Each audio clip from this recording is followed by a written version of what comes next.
ವಕ್ಫ್ ತಿದ್ದುಪಡಿ ಕಾನೂನಿನ ವಿರುದ್ಧ ಬೃಹತ್ ಹೋರಾಟಕ್ಕೆ ಮಂಗಳೂರಿನಲ್ಲಿ ವೇದಿಕೆ ಸಜ್ಜುಗೊಂಡಿದೆ. ಈ ಒಂದು ಹೋರಾಟಕ್ಕೆ 50,000ಕ್ಕಿಂತ ಹೆಚ್ಚು ಜನ ಸೇರುವಂತಹ ಒಂದು ನಿರೀಕ್ಷೆ ಇದೆ. ಮಂಗಳೂರಿನ ಹೊರವಲಯದ ಅಡ್ಯಾರಿನ ಶಾ ಗಾರ್ಡನ್ನಲ್ಲಿ ಈ ಒಂದು ಬೃಹತ್ ಪ್ರತಿಭಟನಾ ಸಭೆ ನಡೀಲಿಕ್ಕಿದೆ. ಇದ್ರ ಬಗ್ಗೆ ಮಾತಾಡಲಿಕ್ಕೆ ನಮ್ಮೊಂದಿಗೆ ಧರ್ಮಗುರುಗಳಿದ್ದಾರೆ, ಅವರನ್ನೇ ಮಾತಾಡಿಸ್ತೀನಿ. ಇವತ್ತು ನಡೆಯುವಂತಹ ಪ್ರತಿಭಟನಾ ಸಭೆಯಲ್ಲಿ ಎಷ್ಟು ಜನ ಸೇರುವಂಥ ನಿರೀಕ್ಷೆ ಇದೆ? ನಾವು ತಿಳಿಸಿದಂತೆ ನಮ್ಮ ಎಲ್ಲ ಪ್ರದೇಶಗಳಿಗೆ ತಿಳಿಸಿದ್ದೇವೆ. ದೊಡ್ಡದಾದಂಥ ಒಂದು ಪ್ರತಿಭಟನೆ ಮಾಡಬೇಕು. ಆ ಮುಖಾಂತರ ಕೇಂದ್ರ ಸರ್ಕಾರಕ್ಕೆ ಒಂದು ನಾವು ನಮ್ಮದಾದ ಒಂದು ಅಳಲನ್ನು, ಅದೇ ರೀತಿ ನಮ್ಮ ನೋವನ್ನು ತೋಡಿಸಿಕೊಳ್ಬೇಕು. ನಾವು ಇಷ್ಟ ತನಕ ನಾವು ನಂಬಿಕೊಂಡು ಬಂದಿರುವಂತಹ, ಅದೇ ರೀತಿ ನಾವು ಇಷ್ಟರ ತನಕ ಮಾಡಿಕೊಂಡು ಬಂದಂತಹ ಈ ವಕ್ಫುಗಳನ್ನು ಯಾವುದೇ ಕಾರಣಕ್ಕೂ ಇತರರ ಕೈಗಳಿಗೆ ಹೋಗುವಂಥ ಪರಿಸ್ಥಿತಿ ಉಂಟಾಗಬಾರ್ದು.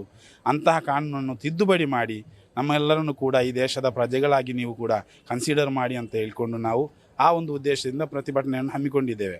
ನಮ್ಮ ಕರಾವಳಿ ಜಿಲ್ಲೆಯಲ್ಲಿರುವಂತಹ ಎಲ್ಲ ಪ್ರದೇಶಗಳಿಗೂ ಕೂಡ ಈಗಾಗಲೇ ಉಲಮಾ ಕೋಆರ್ಡಿನೇಷನ್ ವತಿಯಿಂದ ಎಲ್ಲ ಸುತ್ತೋಲೆಗಳನ್ನು ಕೂಡ ಕಳಿಸಿದ್ದೇವೆ. ಅತ್ಯಂತ ಹೆಚ್ಚಿನ ಸಂಖ್ಯೆಯಲ್ಲಿ ಕೂಡ ಜನರು ಭಾಗವಹಿಸ್ತಾರೆ. ಯಾವುದೇ ರೀತಿಯ ರಸ್ತೆಗಳಿಗೆ ತೊಂದರೆ ಆಗದಂತೆ, ರಸ್ತೆಯ ಇಕ್ಕಳಗಳಲ್ಲೂ ಕೂಡ ಯಾವುದೇ ರೀತಿಯಂಥ ಪಾರ್ಕಿಂಗ್ ಮಾಡೋಂಥ ರೀತಿಯಲ್ಲಿ ಅತ್ಯಂತ ವ್ಯವಸ್ಥಿತವಾದಂಥ ಪಾರ್ಕಿಂಗ್ಗಳನ್ನು ಕೂಡ ಈಗಾಗಲೇ ಗುರುತಿಸಿ ಪೊಲೀಸರು ಪಾಯಿಂಟ್ ಮಾಡಿ ಕೊಟ್ಟಿದ್ದಾರೆ. ಆದ್ದರಿಂದ ಯಾವುದೇ ರೀತಿಯ ತೊಂದರೆ ಆಗದಂಥ ರೀತಿಯಲ್ಲಿ ಹಿಂದೆ ಕೂಡ ದೊಡ್ಡ ನಾವು ಪ್ರತಿಭಟನೆಗಳು ಮಾಡಿದ್ದೆವು. ಅದಕ್ಕಿಂತ ದೊಡ್ಡ ಒಂದು ಪ್ರತಿಭಟನೆ ಅಂದರೆ ಇದು ನಮ್ಮ ನಂಬಿಕೆಯ ಮೇಲೆ ಇರುವಂಥ ವಿಷಯ. ಅದೇ ರೀತಿ ನಮ್ಮ ಇಷ್ಟರ ತನಕ ನಾವು ನಂಬಿಕೊಂಡು ಬರುವಂಥ ನಮ್ಮ ಮಸೀದಿಗಳು ವಕ್ಫ್ ಮಾಡ್ತಾರೆ, ಮದ್ರಸಗಳು ವಕ್ಫ್ ಮಾಡ್ತಾರೆ, ಕಬ್ರಸ್ಥಾನಗಳು ವಕ್ಫ್ ಮಾಡ್ತಾರೆ, ಅದೇ ರೀತಿ ಈ ಥರ ಮಜಾರಗಳು ವಕ್ಫ್ ಮಾಡ್ತಾರೆ. ಇವೆಲ್ಲವೂ ಕೂಡ ಧಾರ್ಮಿಕವಾದ ವಿಚಾರಗಳು. ಆ ಧಾರ್ಮಿಕವಾದಂತಹ ವಿಚಾರಗಳಿಗೆ ಕೊಡಲಿ ಕೊಡುವಂಥ ಒಂದು ಕಾಯ್ದೆ ತಂದರೆ ನಾವು ಅದನ್ನು ಸಹಿಸಿಕೊಳ್ಳಲಿಕ್ಕೆ ಸಾಧ್ಯನಾ? ಆದ್ದರಿಂದ ನಾವೇನು ಮಾಡ್ತೇವೆ ಅಂದರೆ ಇದನ್ನು ಕೇಂದ್ರ ಸರ್ಕಾರದ ಗಮನಕ್ಕೆ ತರಬೇಕು. ಆ ಸರ್ಕಾರ ಅದನ್ನು ತಕ್ಷಣವೇ ತಿದ್ದುಪಡಿ ಮಾಡಬೇಕು. ಯಾವುದೇ ರೀತಿಯಾದಂಥ ಅಹಿತಕರ ಘಟನೆಗೆ ಅವಕಾಶ ಆಗಬಾರ್ದು. ಎಲ್ಲ ಸುತ್ತೋಲೆಗಳಲ್ಲೂ ಕೂಡ ತಿಳಿಸಲಾಗಿದೆ. ಏನಂತ ಹೇಳಿದರೆ ಅತ್ಯಂತ ಶಾಂತಿಯುತವಾಗಿ ಯಾವುದೇ ವಿರುದ್ಧ ಒಂದು ಘೋಷಣೆಗಳು ಕೂಡದೆ ನಾವು ಏನು ಹೇಳಿದ್ದೇವೆ ಉಲಮಾ ಕೋಆರ್ಡಿನೇಷನ್ ವತಿಯಿಂದ ಏನು ಕೊಟ್ಟಿದ್ದೇವ ಅವುಗಳನ್ನು ಮಾತ್ರ ಘೋಷಣೆ ಕೂಗಬೇಕು, ಅವುಗಳನ್ನು ಮಾತ್ರ ನಾವು ಮಾಡಬೇಕು. ಅದೇ ರೀತಿ ಯಾರಿಗೂ ಕೂಡ ಹೋಗುವಾಗಲೂ ಬರುವಾಗಲೂ ಯಾವುದೇ ರೀತಿಯಂಥ ಘೋಷಣೆ ಯಾವರ ವಿರುದ್ಧವೂ ಕೂಡ ಕೂಗಬಾರ್ದು ಎನ್ನುವಂತಹ ಸುತ್ತೋಲೆ ಆಲ್ರೆಡಿಗಳೇ ಕಳಿಸಲಾಗಿದೆ. ಈಗ ಈ ಒಂದು ಪ್ರತಿಭಟನಾ ಸಭೆಯಲ್ಲಿ ಮುಖ್ಯ ಭಾಷಣಕಾರರಾಗಿ ಯಾರಿರ್ತಾರೆ ಮತ್ತು ಯಾರೆಲ್ಲ ಭಾಷಣ ಮಾಡಲಿಕ್ಕೆ? ಇದು ಎರಡು ಅಂದರೆ ನಮ್ಮ ಸುನ್ನಿ ಉಲಮಾಗಳ ಪೈಕಿ ಉಲಮಾ ಕೋಆರ್ಡಿನೇಷನಲ್ಲಿ ಮಂಗಳೂರು ಖಾಜಿಗಳಿದ್ದಾರೆ, ಅದೇ ರೀತಿ ಉಡುಪಿ ಮತ್ತು ಹಾಸನದ ಖಾಜಿಗಳಿದ್ದಾರೆ. ಅವರ ನಾಯಕತ್ವದಲ್ಲಿ ನಡೆಯುವಂತಹ ಒಂದು ಕಾರ್ಯಕ್ರಮ.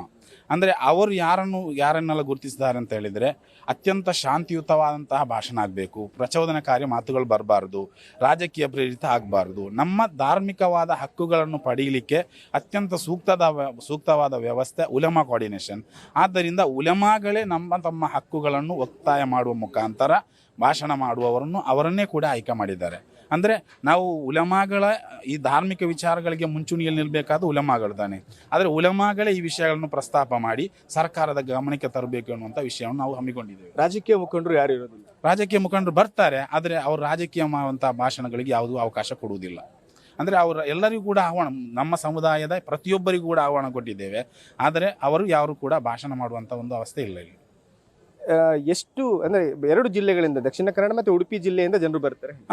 ಬರ್ಬೋದು. ಎಲ್ಲರಿಗೂ ಕೂಡ ತಿಳಿಸಲಾಗಿದೆ. ಅಂದರೆ ನಾವು ಇದೊಂದು ದೊಡ್ಡ ಮಟ್ಟದ ಒಂದು ಹೋರಾಟ, ಅಂದರೆ ಇದಕ್ಕೆ ಮುಗಿಯುವುದಿಲ್ಲ. ನಮಗೆ ಸರ್ಕಾರ ನ್ಯಾಯ ಕೊಡುವ ತನಕ ನಮ್ಮ ಹೋರಾಟ ಮುಂದುವರಿತಾ ಇರ್ತದೆ. ಈಗಾಗಲೇ ಜಿಲ್ಲೆಯ ಹಲವು ಕಡೆಗಳಲ್ಲಿ ಹಲವು ರೀತಿಯ ಹೋರಾಟಗಳನ್ನು ಮಾಡ್ತಾ ಬರ್ತಾ ಇದ್ದೇವೆ. ಒಂದು ಪ್ರದೇಶಗಳಲ್ಲಿ ಒಂದೊಂದು ಝೋನ್ ವ್ಯಾಪ್ತಿಗಳಲ್ಲಿ ಮಾಡ್ತಾ ಬಂದಿದ್ದೇವೆ.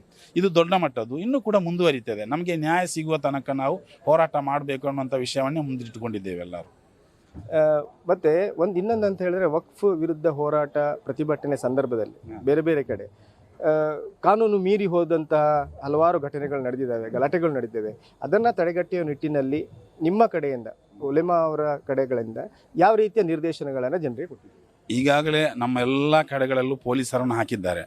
ಅದರೊಟ್ಟಿಗೆ ನಾವು ಸುಮಾರು 600-700ರಷ್ಟು ಸ್ವಯಂ ಸೇವಕರನ್ನು ನಮ್ಮ ಕಡೆಯಿಂದ ನಾವು ನೇಮಕ ಮಾಡಿದ್ದೇವೆ. ನಮ್ಮ ಉಲಮಾ ಕೋಆರ್ಡಿನೇಷನ್ ವತಿಯಿಂದ ಅವರಿಗೆ ಕಳೆದ 2-3 ದಿನಗಳಲ್ಲಿ ಯಾವ ರೀತಿ ನಿಯಂತ್ರಣ ಮಾಡಬೇಕು, ಎಲ್ಲರನ್ನು ಯಾವ ರೀತಿ ಇಲ್ಲಿಗೆ ಕರೆತರಬೇಕು, ಯಾರಿಗೆ ಕಳಿಸ್ಕೊಡ್ಬೇಕು, ಅದೇ ರೀತಿ ಇತರರು ಕೂಡ ಬಂದರೆ ಅವರನ್ನು ಯಾವುದೇ ಒಂದು ತೊಂದರೆಗೊಳಗಾದಂತೆ, ಹೆಣ್ಮಕ್ಕಳು ಶಾಲೆ ಬಿಟ್ಟು ಹೋಗುವವರು ಇರ್ತಾರೆ, ಕಾಲೇಜ್ ಬಿಟ್ಟು ಹೋಗುವವರು ಇರ್ತಾರೆ, ಇತರ ಕಡೆಗೆ ಹೋಗುವವರು ಇರ್ತಾರೆ, ಅವರಿಗೂ ಕೂಡ ತೊಂದರೆ ಆಗದ ರೀತಿಯಲ್ಲಿ ಅತ್ಯಂತ ಅಚ್ಚುಕಟ್ಟಾಗಿ ಅವರನ್ನು ಸುರಕ್ಷಿತವಾಗಿ ಅವರು ತಲುಪುವ ಕಡೆಗೆ ತಲುಪಿಸಬೇಕು ಅನ್ನುವಂಥ ಆರ್ಡರನ್ನು ಕೂಡ ಈಗಾಗಲೇ ಉಲಮಾ ಕೋಆರ್ಡಿನೇಷನ್ ಸಮಿತಿ ಕೊಟ್ಟಿದೆ. ಆದ್ದರಿಂದ ಯಾವುದೇ ರೀತಿಯ ಅಹಿತಕರ ಘಟನೆಗೆ ಒಂದು ಇಂಚಿತ್ತೂ ಕೂಡ ಅವಕಾಶ ಉಲಮಾ ಕೋಆರ್ಡಿನೇಷನ್ ಕೊಡಲ್ಲ. ಇನ್ನು ನಾವು ಅದಕ್ಕೆ ಅದೇ ರೀತಿ ಅವರಿಗೆ ತಿಳಿಸಿದ್ದೇವೆ.